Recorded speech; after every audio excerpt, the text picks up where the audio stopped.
నిర్మల్ జిల్లా లోకేశ్వరం మండల కేంద్రంలోని రైతు వేదికలో కళ్యాణ లక్ష్మి షాదీ ముబారక్ లబ్ధిదారులకు చెక్కుల పంపిణీ కార్యక్రమం ఘనంగా నిర్వహించారు. ఈ కార్యక్రమంలో పాల్గొన్న ఎమ్మెల్యే పవార్ రామారావు పటేల్ లోకేశ్వరం మండలానికి చెందిన 31 మంది లబ్ధిదారులకు చెక్కులను అందజేశారు.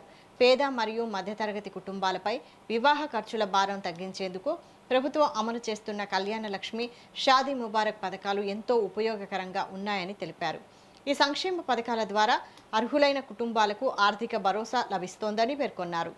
అనంతరం పుష్పూర్ గ్రామంలో నిర్వహించిన కార్యక్రమంలో అర్హులైన లబ్ధిదారులకు ఇందిరమ్మ ఇళ్ల మంజూరు పత్రాలను కూడా ఎమ్మెల్యే అందజేశారు. ఈ కార్యక్రమంలో సర్పంచులు, ప్రజాప్రతినిధులు, అధికారులు, పార్టీ నాయకులు మరియు లబ్ధిదారులు పాల్గొన్నారు. ఈరోజు మన లోకేశ్వర్ మండలంలో 31 చెక్లు కళ్యాణ లక్ష్మి షాదీ ముబారక్ డిస్ట్రిబ్యూషన్ చేయడం జరుగుతుంది. తహసీల్దార్ దగ్గర ఇచ్చిన అప్లికేషన్ ప్రకారం 77 అప్లికేషన్స్ లో 44 శాంక్షన్ చేసేసి సబ్ కలెక్టర్ దగ్గర పంపడం జరిగింది. అది కూడా త్వరలోనే అక్కడ బ్యాలెన్స్ కూడా ఉంది. త్వరలోనే చెక్స్ వచ్చేస్తాయి. 33 ఏదైతే తహసీల్దార్ దగ్గర పెండింగ్ ఉన్నాయి ఆ తొందరగానే కంప్లీట్ చేసేసి సబ్ కలెక్టర్ దగ్గర పంపిస్తే నేను డబ్బులు కూడా అరేంజ్ చేపిస్తానని సభాముఖంగా మీకు తెలియజేస్తున్నాను.